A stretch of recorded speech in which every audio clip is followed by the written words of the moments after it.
Well, hello and happy Saturday. We're back in action. Doing a little live here. You're here because you're a composer, you're a producer, you want to get into some commercial music writing, scoring, composing to commercials or picture or whatever. I want to show you some really cool stuff. I want to show you an actual commercial that I composed, two different versions because the producer had different, they had different directions that they wanted to try. And that's pretty typical. And if you're here right now, smash the like button because it helps me out, helps our channel out, and it helps us teach more people and help more people, right? Get into this composing stuff, production stuff, engineering stuff, anything in music. This channel is all about music production, composing, engineering, and music business. So very much musicpreneur stuff. Anyway, I'm Bradley Denniston. If you don't know me already, I have been composing music for about 17 years, somewhere around there.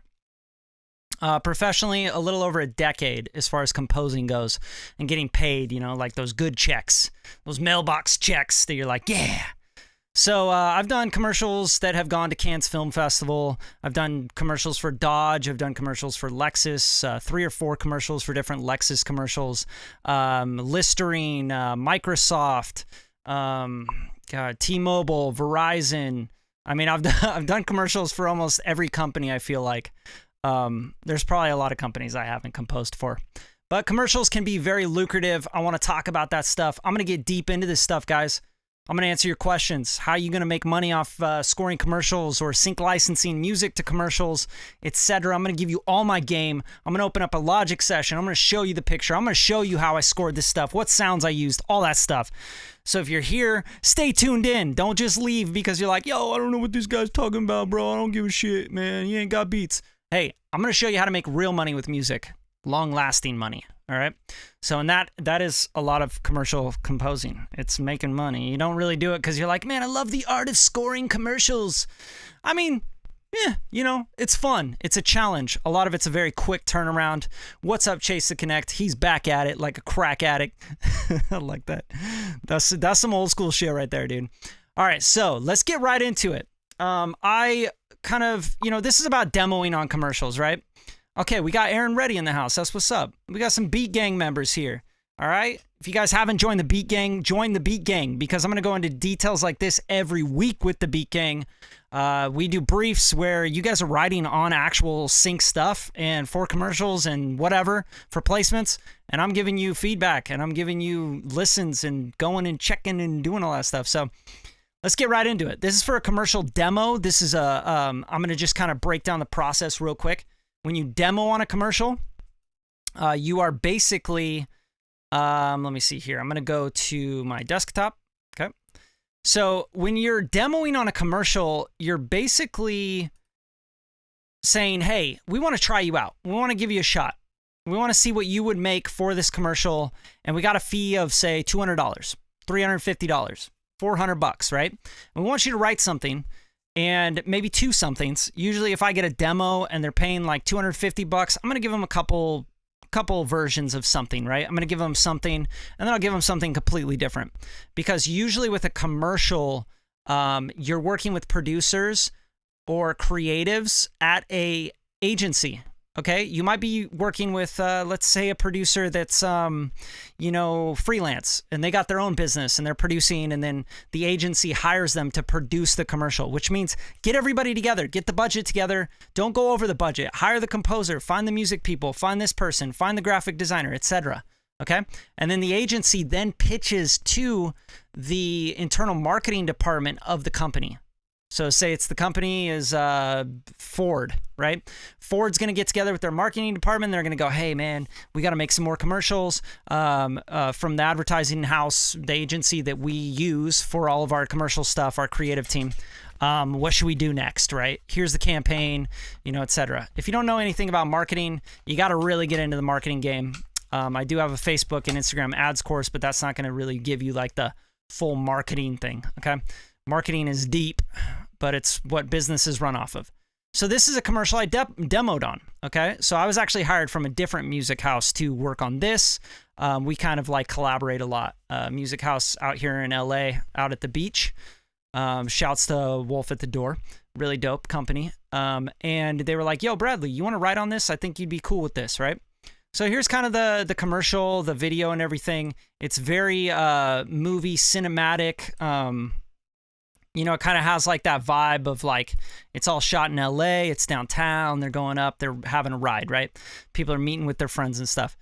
So this was kind of the first thing that I wrote because this was the direction, right? Score it like it's kind of like a film thing and it's building, and we're going to rely heavily on the sound effects, etc.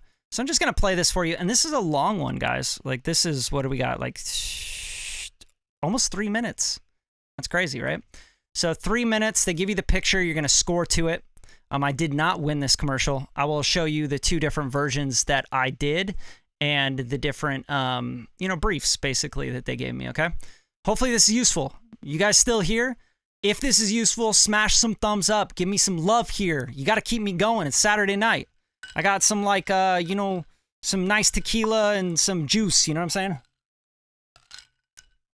Literally had a conversation about this today. Hell yeah. All right. So this is great. So I'm composing to this. I'm scoring to the picture. Okay, guys. So the brief was basically like, let's do something cinematic. I don't know. Make it whatever you want to make it, Bradley. You're the composer, but give it this emotion. Have these certain points that you're going to hit, right? So here it comes. Let me play it for you and show you what I came up with.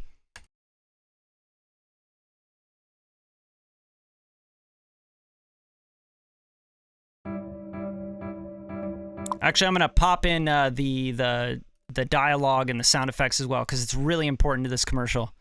You know, it's all about like the city sounds and all that stuff. So here it comes.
Yo.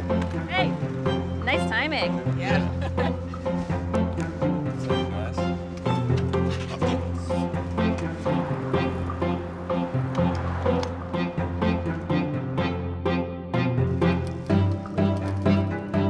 Oh, your boyfriend 5 years ago.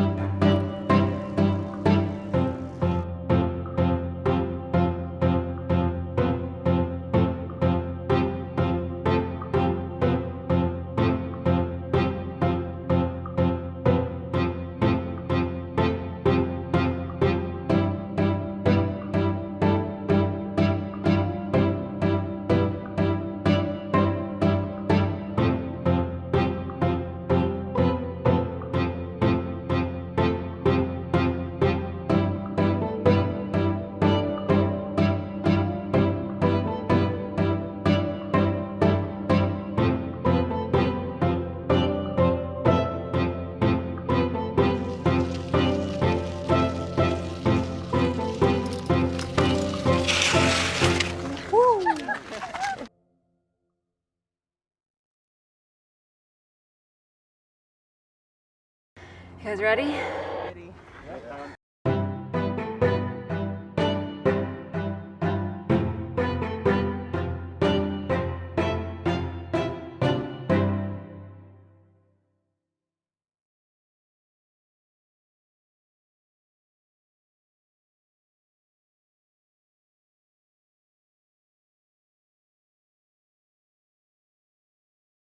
Okay, so you can see that that is not a typical commercial.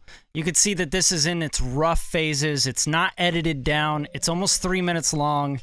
It's like, okay, we got this thing. Can you make some music to it? And then they're going to kind of like figure things out, right? So the front is very much filler. There's like, oh, it just keeps going and going and going. And like musically, you can't do too much. You can't move too much until you really get to where they're like meeting up, right? So there were a couple things that I considered when I was writing to this, right? The first thing I was considering is that this is going to be like a warm commercial, right? These are friends. These are friends that get out and they ride bikes like every weekend, you know? They get together on Saturdays or Sundays or whatever. They get together, they ride their bikes. That's their time to kind of catch up. It's their time to hang out. And that was kind of like the vibe that I got out of it. So I used warm stuff. I used warm strings, small ensembles that kind of like resembled the group itself, okay? So that's really important. Like, you have to think about the things that the viewers aren't necessarily thinking about, but subconsciously they react to them, you know? So that's really, really important to scoring to picture and scoring commercials or movies or TV shows, is that you think about the subtleties. Like, what is the string section? What is the piano? The piano is kind of like this lonely thing, right? It's just one piano with like a synth layer. This piano is actually not the right piano. You can hear it's really weird. It's got some weird dynamic issues. It's not the piano I actually used for this commercial. I just reopened it recently. This is a pretty old commercial. So everything's got to be like, this was like a piano, a lonely dude. He's kind of running through the city. He doesn't really like it, but he wants to like, you know, he wants to get together with his friends and he wants to ride together. And that's when you start to hear the strings and you start to hear kind of the connection of the group, right? And you hear those string sounds. Like, here's the piano I use just so you guys can see it. The LA Custom Indie, you know, great sound. It's got an awesome sound to it. But yeah, there were some dynamic things that I wanted it to sound kind of like not good, you know, like almost like the guy's just like, there's a guy playing piano in the back of the bar, right? So Caroline, I just opened that. I think I probably have a little bit of a delay lag on the video, but that's the piano. It's actually through Keyscape. And then there's this little synth layer, another omnisphere here that's just giving it texture. And it's just a bell.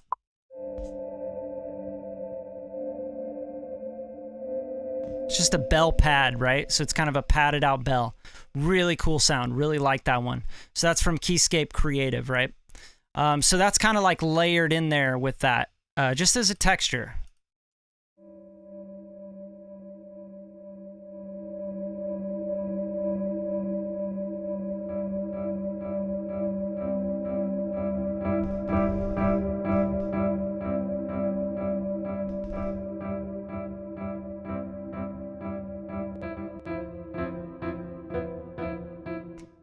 And what that kind of does to me is it kind of gives the city vibe, right? Like, it's kind of like that droning, you know, sound you hear in the city. Like, I live in LA. I've been here for 8 years. Before that, I lived in, you know, Berkeley, East Bay, and San Francisco. And, you know, the city just has like a tone to it all the time, right?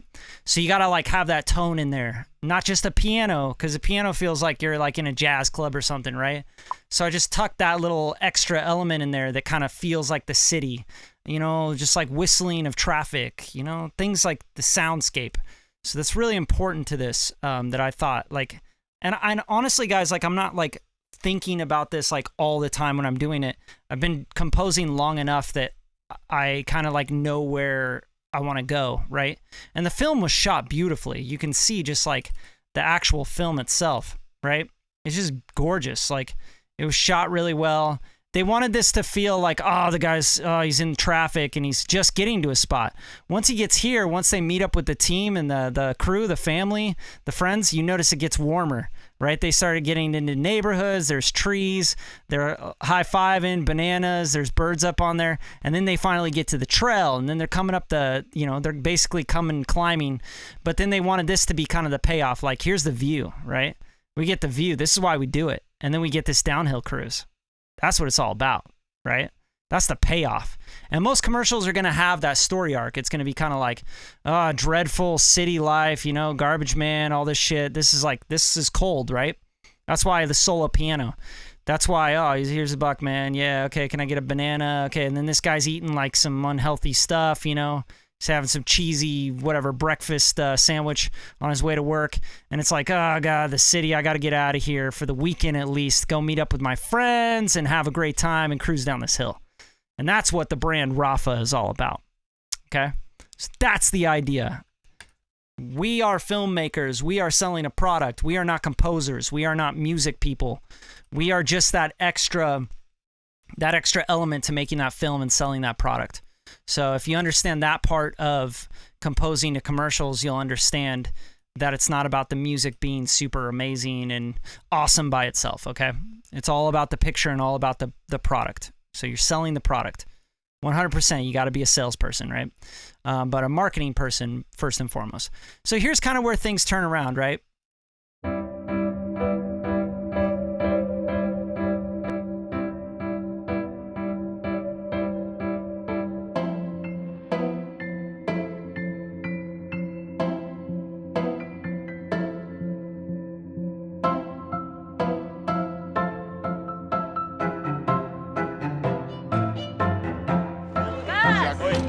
Yo. Hey, nice timing. Yeah.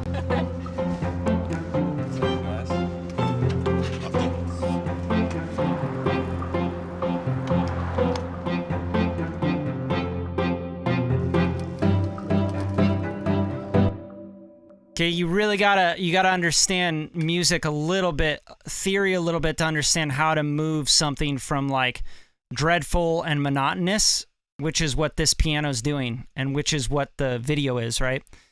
And then turn it into, oh, we're connecting, something's happening, we're connecting together, and now things are getting a little bit better, right? There's a bit of a relief. Without changing the music completely, all of a sudden it's just random, right? So here I bring in a synth here. I'm just showing you guys all this. Let me know if I'm showing you too much, because I can easily move on to the next one. But this is a new sound comes in. That's literally like a synth patch, you know what I mean? So that's kind of like coming in here.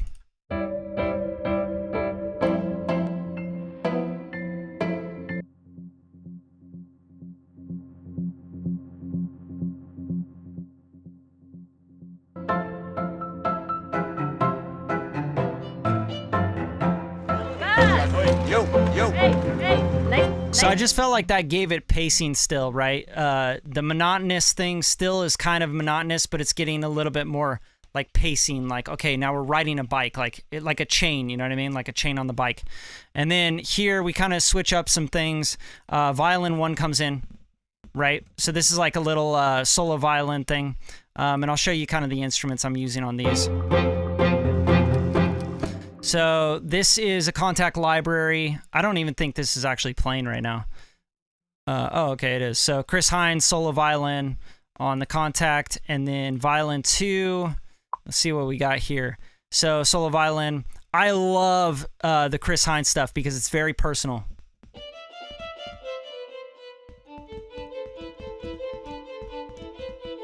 Right? It's very personal. It's very small group feel. I like it. Sounds great.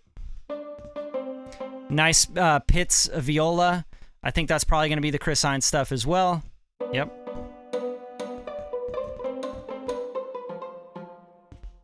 I'm just playing this on the keyboard. Exploration of the elements is the key part of being, yeah, exactly. So hopefully you guys really like getting into this stuff. So viola, cello, same thing, right? We're getting into solo instruments. Romantic cello, love this cello. If you guys don't have this, you gotta...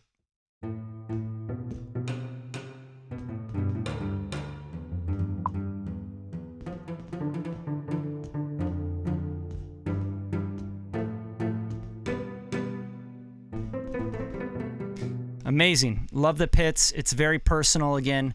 This makes a small ensemble, okay, guys? So what I'm doing here is I'm basically making a quartet. So violin 1, violin 2, viola, cello, and then cello staccato. You can think of this as like a quartet, but instead of like a bass, like a quintet, you have a cello staccato, like an extra cello, right? So, and that's what I'm kind of doing there. And then a synth 2 layer. So let's just solo out just the strings so you can understand what the string section's doing. Because I want it to sound like 4 or 5 people are just in a small room playing together, right? That's what it is. It's like a group of people getting on a bike. So, of course, a quartet or a quintet is going to be perfect for this.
Okay, so very important that you understand, Biggie. I play all of these.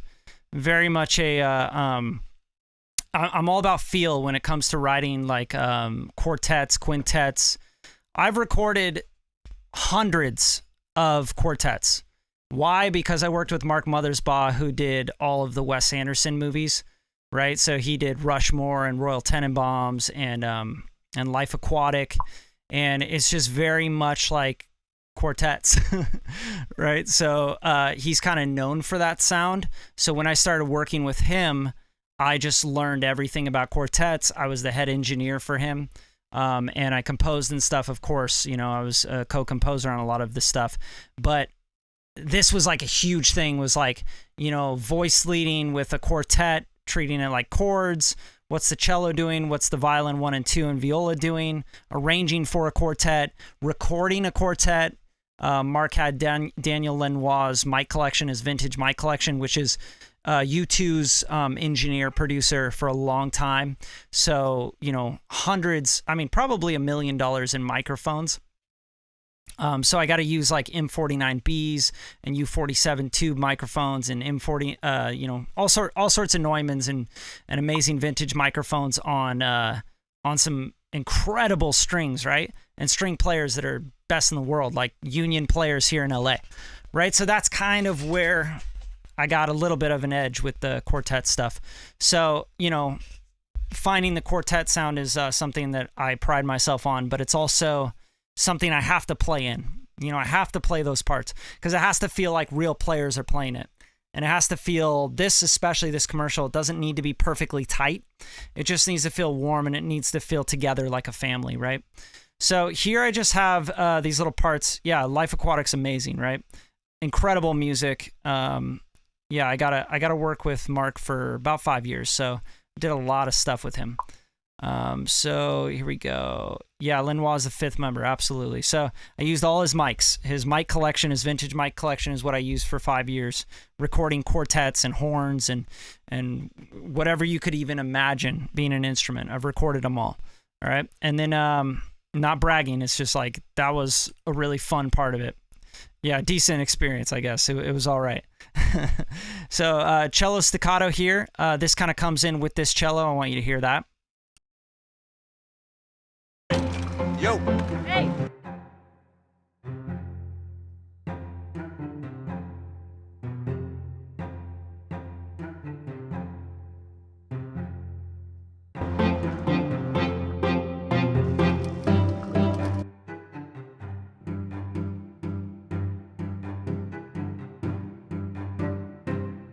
So you can kind of see like how that's like doing counterpoint, right? It's like counterpointing and it's accenting the actual movement of the other cello, right?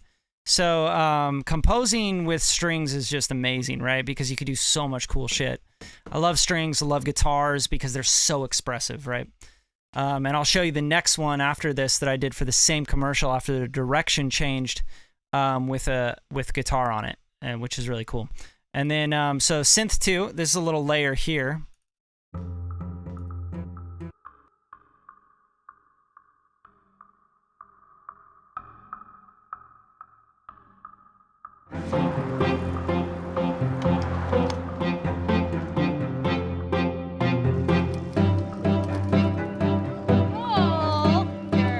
So you probably didn't even hear that.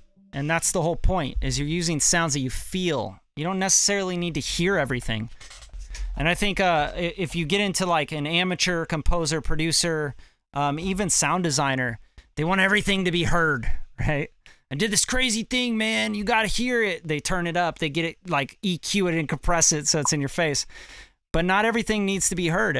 Some things just need to be felt. And when you take them away, you're like, it doesn't feel as like interesting, right?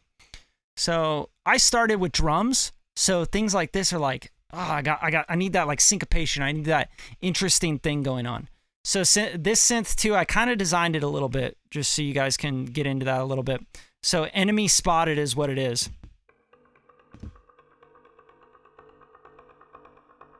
You would have never thought that it's that. And then I use the effects rack for Sound Toys, right? And I just did some crazy stuff with Echo Boy. That's all.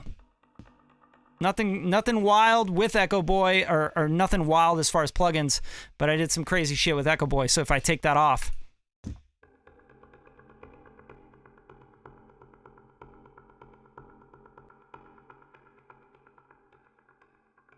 now why? Because I'm using it like staccato, right? So if you look at the actual MIDI notes, they're just very small. They're like little hits. So I'm literally using this as like a clav. Like you're hitting a clav, right? Or, whatever, like some sort of percussion instrument. That's all I'm doing. So I do that a lot. Like I take like something that's not really a percussion instrument, or maybe it's a loop, and then I just play it percussively and kind of play in my own pattern. I added a delay to give it kind of like a hit and like a bounce. So it's got a little bounce to it. The effects rack, I think, is probably on an interesting... Yeah, so 125, let me see, 100% wet. Wow. And then I got a cheap tape style here, which kind of gave it like some vintage vibes. And it's just a single echo. Nothing crazy. Just adding some vibe. That's all I'm doing with the Echo Boy. All right, so that's it. That's this one. I wanted to show you guys that because, this is kind of where it started. This is where they wanted to go. They wanted it like an indie film kind of vibe.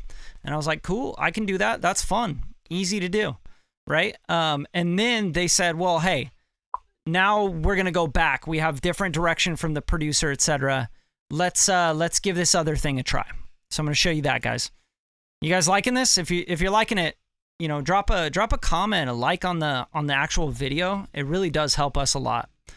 It just helps the algorithm. The algorithm's all crazy on YouTube. Like no one sees these videos besides the people that are, really into this stuff. But I'd like to reach more people and help more people do this stuff. So especially if anyone here, I don't know who's in here, but if anyone's here like really wants to get into composing for commercials, sync licensing their music to commercials, making that $5,000, $10,000, $50,000, $100,000 paycheck, just. You got to really get into this stuff. You really got to dive into the sounds, the engineering, the production, the sound designing, all that stuff, right? It's very important. But you also need to know a lot of different styles. And if you guys really want like this more hands-on, like one-on-one stuff, definitely consider joining the Beat Gang.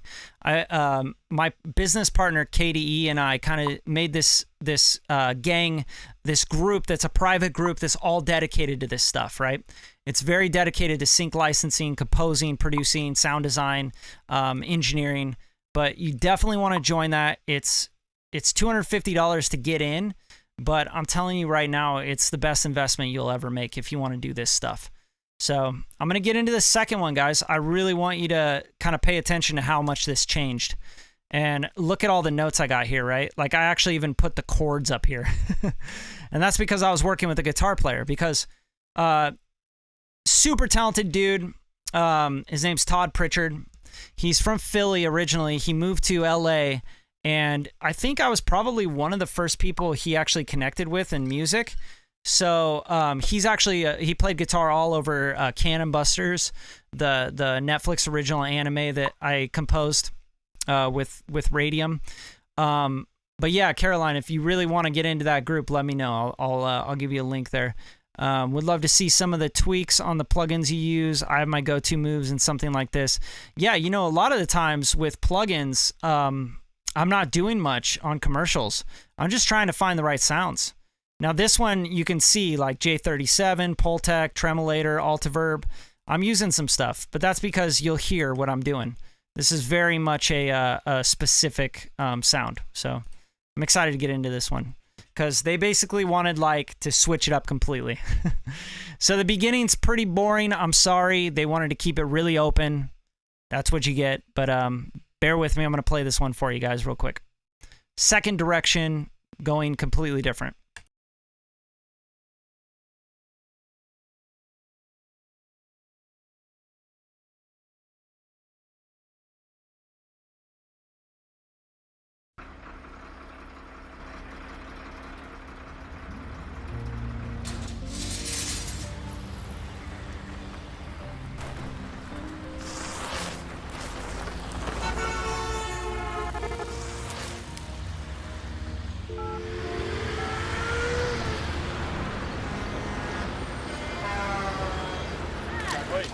Yo. All right, let's do this.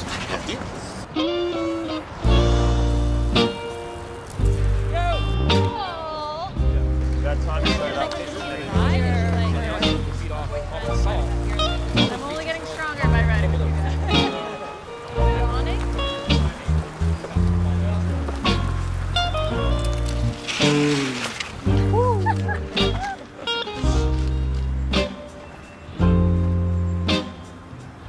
You guys ready?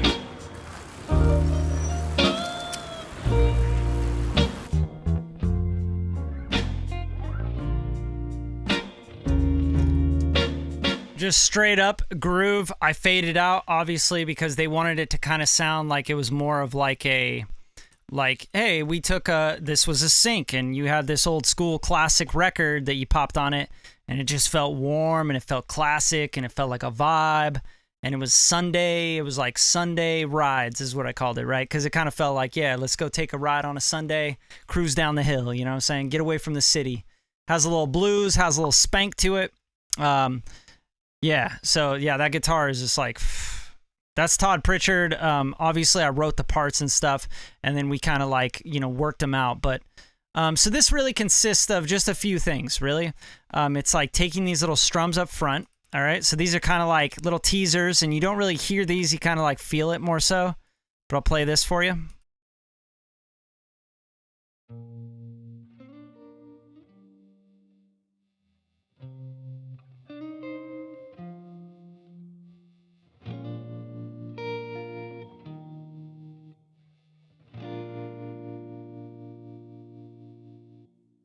Okay, yeah, super bluesy, absolutely. Just sevens, you know, dominant seven stuff, right? And then I got this organ in here just padding.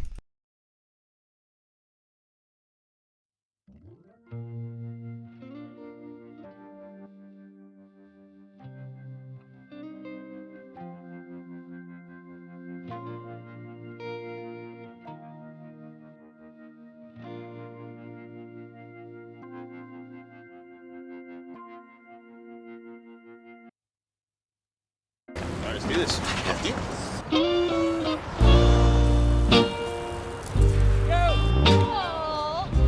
That time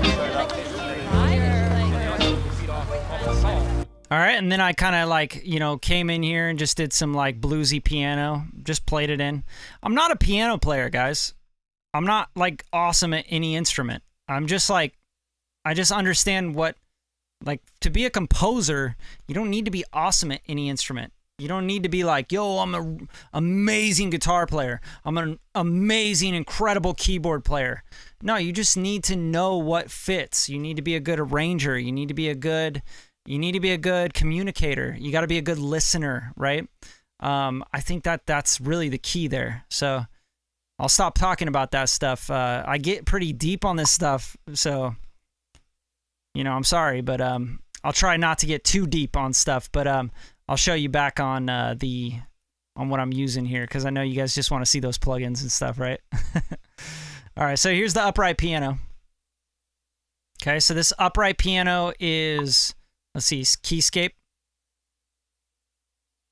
So 60s mute, keyscape, just upright, wing upright. Amazing piano for this kind of stuff. I'm just going to kind of solo that out.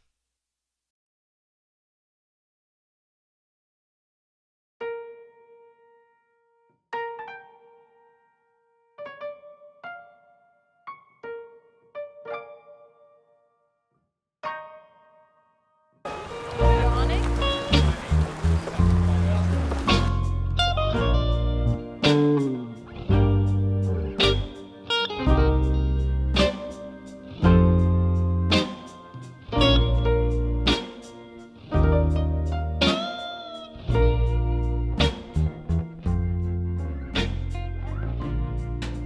Okay, very classic, just kind of bluesy.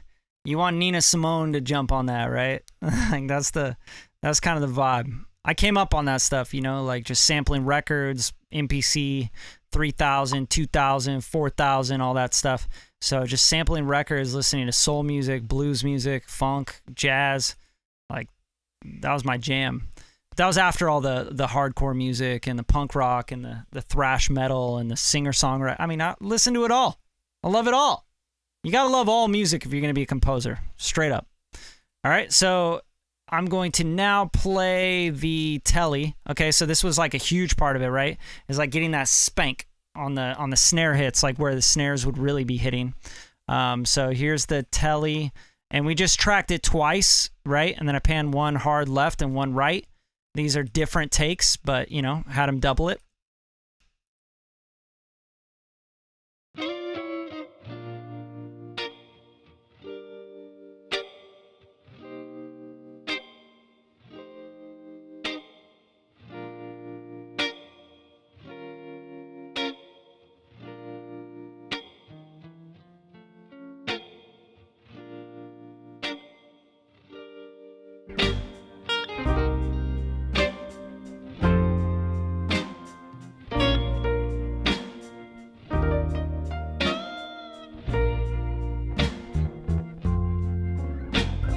Just has to feel really easy going, you know? Like that's just got to feel like a vibe, right? How do you automate the fade out? Each lane or on the master can be done so many ways. Yeah, absolutely. So for the fade out, I usually, like if I was going to do a fade out on this, I'd do it right on the master, straight up. So I would grab in here, I would hit X, go to my mixer, and I'd go to, sorry, I got so many things on my screen right now, guys. Sorry if I'm like slow. I'd create track here, right?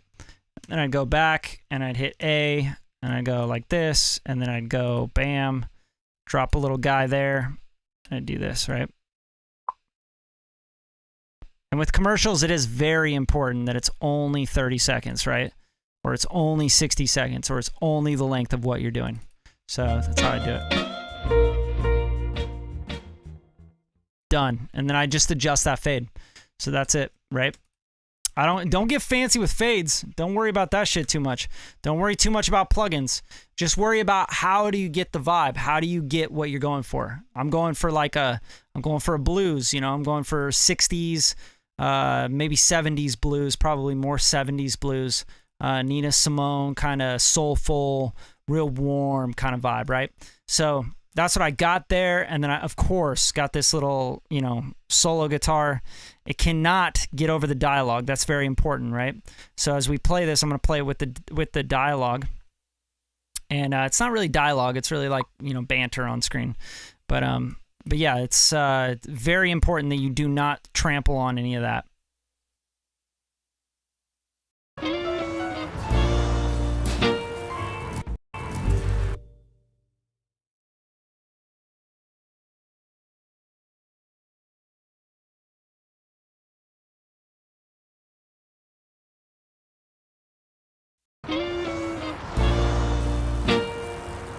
Oh.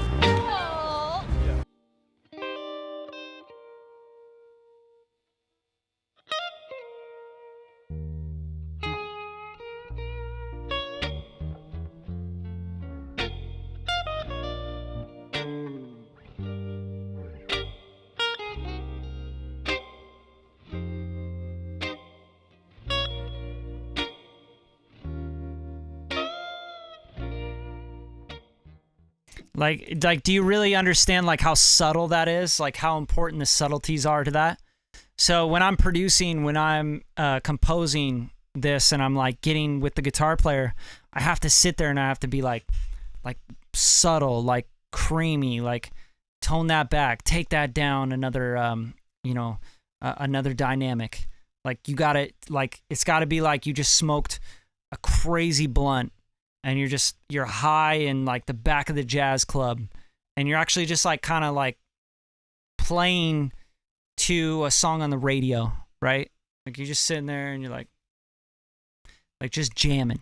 So I gotta give that guitar player, I gotta instill that in them. I gotta paint that picture. I gotta give them that zone, right? So that's a big part of being a producer or composer. Same thing with your violin player, your horn player, your singer on a track, whatever you're doing, you got to instill the vibe. Like that's what I would call a great composer or producer. They just instill the vibe. You come in the room, you feel a certain way. When you ask them to do something on a track, you're going to instill the vibe. You're like, all right, let me paint the picture for you. I'm going to tell you this story. Here's where you're at. Here's who you are. Okay? You got 2 pistols on you. You got 1 in your ankle. You're always ready for backup. You walk in the club. You know that you're the baddest dude there. You know what I mean? Like you have to instill that in them, right? Very important. Paint the picture. Paint the scene.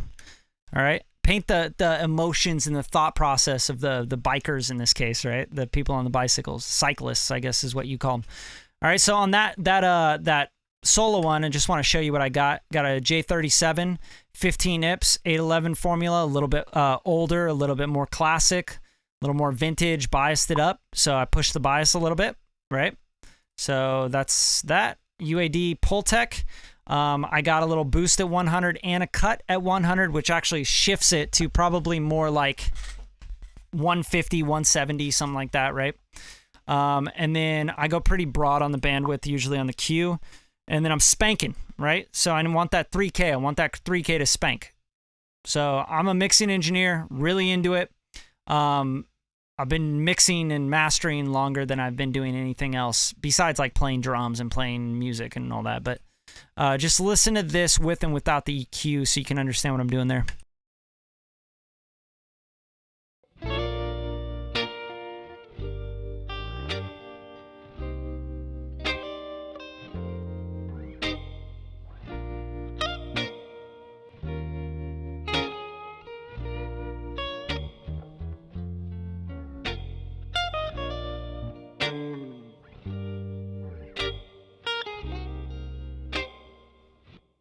Okay, super important that you understand, like when people say, turn that guitar up, doesn't necessarily mean turn the guitar up.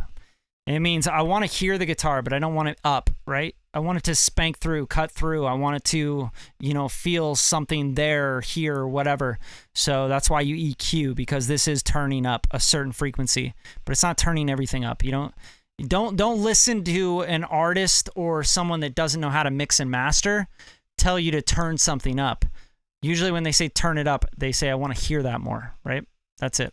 So that guitar, you want to hear it more, but you don't want to turn it up. All right? And that you want that spank, that slap, like that classic slap is really coming from the tremulator, right? So it's tremolo. And then you're getting it from the Altiverb because you got the BX10. Now this is spring reverb. You're going to get that you're going to get that like little wavy, reverb going through springs. So that's where you're getting that slap, that swank. Really cool, really vibey. Bass guitar, Filter Freak. I just filtered out the top here. Love Filter Freak. Use it all the time. Amazing filters. 1176 classic bass. Super, super important. I usually will take the bass and just kind of control it. This is a pretty open bass though. Very natural.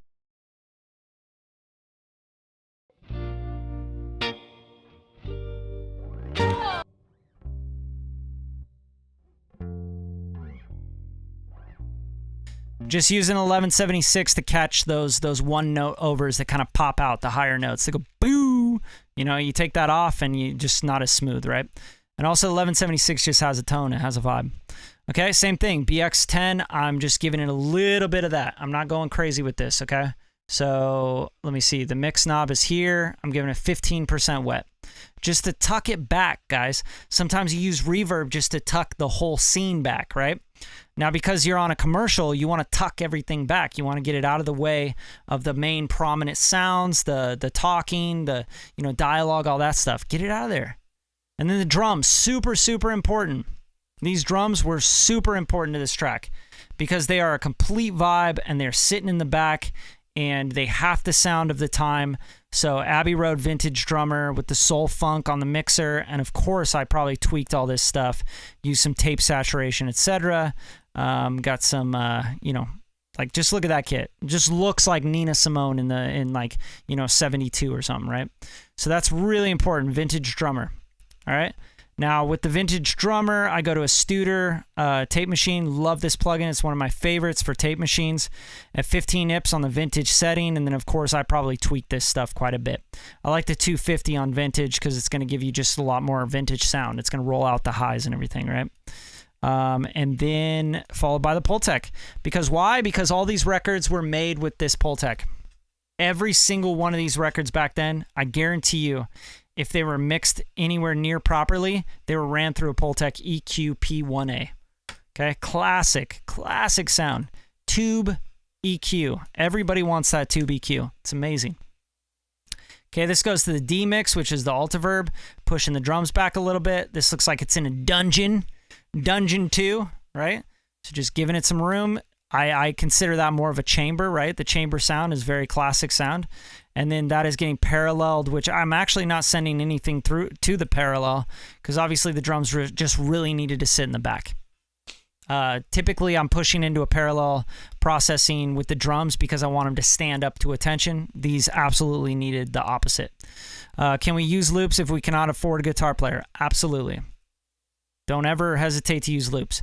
The only thing I would say, Caroline, about loops is that if you're composing, you're stuck, right? Your hands are tied. So as a composer, I do not use loops unless it's going to be a rhythmic thing, percussion loop, drum kind of thing. But I need to be able to tweak because when the producer comes back to me and says, hey, that's not working here. Can we make this, change that? I'm like, oh, well, it's a loop. So then you're cutting and you're chopping loops and you're doing all this weird shit. But you got to be really careful with loops. I typically stay away from them, as you can see, right? Like there are no loops in here. This is all played in drums, bass is played in, guitars played in. So, yeah. Are the drums really from Stylus? No, I don't think so, no. I didn't play these drums, so you can see it's not even there, like whatever that was. That's BFD 3. So these drums are not Stylus, these are Contact. This is the vintage drummer. So if I play the drums by themselves, they kind of sound like, well, that's not very good, but they're like in the back and they're exactly what you want them to be.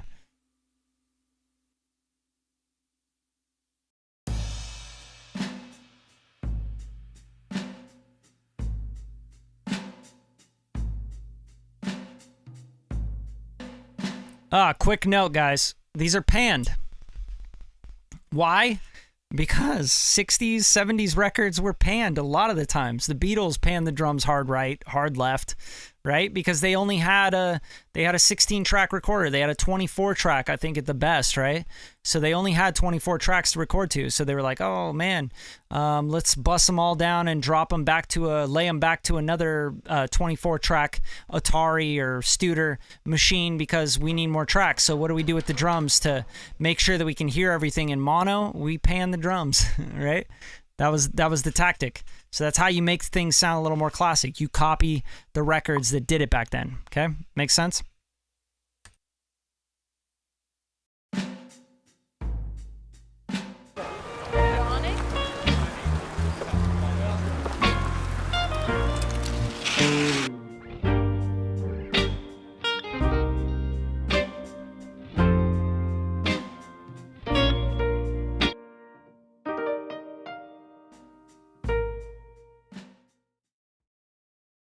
That's it. You got to really copy the style of what you're trying to go after, right? Ozone 8 on the master wasn't doing much of anything. Had it on the classic IRC, just giving a little bit of level. That's it. is that flam MIDI programmed or in a single hit? Oh, I think that was actually in a single hit. So I think that those are actual flam hits. Not really sure. It's a good question. But they're probably flammed hits, just singles. So it's kind of a vintage style of drums, right? So let's go up here and let's find out. So yeah, vintage drummer has like the flams, it has the hits, the rim shots. Yeah, so it's just a single hit. And just like listen to that kick drum, it's amazing. Right? Love it. It's big, it's gooey. It's just like vintage as hell, you know? So that's it. Like, see how simple that one is? And then we just had this like organ going. I'll show you what the organ is real quick. Vintage B3, baby. Right here. Logic Pro stock plugin. Thank you, Logic Pro, for kicking so much ass. When they came out with this, I was like, hell yeah. Like, what? That's an amazing organ that's just built in. Now, of course, I hit it with some J37 again. I use the J37 a lot because it's light on CPU, guys. Because I'd rather use the Studer on every channel, but sometimes the J37. And by the way, I did a whole video on tape machine plugins. So if you guys go on the channel, if you're not subscribed, subscribe right now. There's so much stuff on this channel, it's unbelievable. There's years of information. It would take you a year to get through this stuff, right? But there's a plugin of the week, or I think a tutorial series I did on tape machine plugins, where I go through the J37, what it does, why I use it. I go through the Studer, what it does, why I use it. I go through the Slate Digital tape machine. I go through all these different tape machine emulations and talk about what they're good for and why I use them. And the J37 is 100% a vintage kind of vibe, right? Here's what it tells you. This is the dead giveaway. Abbey Road Studios, right? Duh. And also this, it only goes up to 15 IPS. If it was a newer Otari or Studer, it would go up to 30 IPS, right? Be a cleaner sound. Oh, good. So you saw that, Biggie? Yeah, that's something that I love, tape machine plugins. 100%. They've gotten so much better. But anyway, that's it. You guys have any questions at all for me? Like specific questions to like scoring to the picture or like notes or, you know, plugins you want to see, whatever. Like I'm here to answer questions for, you know, good 10 minutes here. Happy to help. But yeah, if you guys haven't already, go pick up our vocal mixing masterclass, our beat mixing masterclass. You know, join the Beat Gang. A lot of people say, oh, I can't afford $250. I'm like, well, I mean, it's an investment. It's going to return like 5 times, 10 times over, right? So if you can learn how to do this stuff, if you can take your music you're already making, get notes on it, get me to go and show you how to arrange it, how to improve it, go back and forth, and then I can pitch it out and you can pitch it out. You know, you could connect with a network. Are you really like that concerned with getting $250 back? Like one sync will get you 5 times that, right? So I wouldn't really worry about that at all. But yeah, hopefully this was helpful, guys. If you haven't already, please smash the like button on the actual video. Drop a comment, anything you learned or any questions you have. I would love to answer them in the comments just because it's going to help us get this video out to more people. But also because, you know, that way people can see the comments. They can easily like go through and figure out any questions or any issues or, you know, whatever, and I can answer all those. I'm on here all the time. I'm going to try and do a lot more of these lives. So if you guys have anything in particular that you want to learn or you want me to break down, whether it's production, mixing, mastering, composing, music business stuff, just drop it in the comments. I'd love to give you some more stuff. This went out to my mailing list. If you're not part of the mailing list, I highly recommend you sign up because I'm giving them like literally like free Logic Pro channel strips and sessions that I'm making and creating. But yeah, I just appreciate you guys being here on a Saturday night. I know it's 8:30 over here, but you know, this stuff is very important to me. This commercial, like every single time I score a commercial, I'm trying to win it. And I highly recommend that if you're going to get into music, you come into it to win. You want to win. You want to get records. You want to get placements. You're trying to do really well. You're trying to outdo the competition, right? How would you process a thick, muddy sub bass to get it to sit in the mix? How different would it be from the acoustic bass like on this track? Very, very, very good question. So with subby basses, I usually use a lot of multi-band compression to control them. I will actually mult the sub bass, so I'll make a copy of the sub bass, and I will, sweep out. I mean, I have a whole process behind how I would mix a sub bass, but sub bass is really, really important to understand that there's a ton of voltage in it. So as it hits a limiter, it's going to choke out your whole mix. So you have to be really, really careful with sub frequencies. So a lot of the times I will never let, and also think about your medium. If you're not going to the club, if you're not literally mixing for the club, I'm like very specific with this. It's not going to be a record that breaks in the club, which no records right now are going to break in the club because all the clubs are closed. You want to sweep everything out under 25 hertz, 30 hertz even. I would even go up to 30 hertz. There's no point in having that stuff. There's plenty of plugins that do really well with giving you the illusion of bass. R bass is a great one. Max bass is a great one. There's the Voice of God. That's a great one. BX Digital makes one that's called like subharmonic. There's a ton of those things that like really kind of add that harmonic parallel stuff to make you feel like that low end is still there, but it's not taking up a bunch of voltage, right? So yeah, Big E, that's a good question. But I'll do a mixing tutorial where I mix like like a good trap song with like huge 808s and stuff, and I'll show you how I do that. Sorry, I'm trying to read the next one. Was that a live amp? No, it was not. That is a good question though. That is absolutely not a live amp. That's just a DI right there. It's a DI going into a J37 tremolo later in Altiverb 7. So good question though, and I'm glad you thought it. It might be. It could have been a live amp. I honestly don't remember, Aaron. If it was the Blues, the Fender Blues I got. So just spanky, nice classic tone. Oh, dude, you're so welcome, Chase the Connect. Always love seeing you show up, man. It means a lot to me. It also shows me that you actually give a shit about this stuff. You want to learn this stuff, and keeps you in my head like top of mind. So I definitely pay attention to when you show up. Hey, you got it, Caroline. I'm always trying to help. You guys just, like I said, drop any questions in the comments that you have afterwards. Always here to help. Got to thank you for getting the Arouser. Yeah, and Soothe 2. Whew. Soothe 2 and Arouser. Those are incredible plugins. Those just like Chase the Connect. Doesn't that just like make your whole life easier? Like straight up, you're like, what used to take me like 3 plugins and like finicking like forever, now I use like 1 plugin. The Arouser is amazing. I love the Arouser. And Soothe 2 is just, that's a cheat code, bro. So I have a question. Gain staging in the box. How do you feel about it? Oh man, gain staging is everything, right? Listen. If you're looking at red dots and you're looking at overs in the box and you're looking at like, oh, this is peaking, it's going over. The red is lighting up on the meter. Just quit doing mixing and mastering. Don't quit your day job is what I'm saying, because it's not going to work out for you. You have to use your ears. Your ears are everything with mixing, right? And gain staging. Because here's the truth. With gain staging, you could be pushing a plugin all the way to the red that's just like pinning, and it could be the sweet spot of the plugin, right? Especially like with the other stuff you got going on. Like if it's going to a compressor, then it's going to another EQ, or it's going to a reverb, whatever. Like your gain staging is all about finding the sweet spot of every single piece of gear. I treat it just like outboard gear.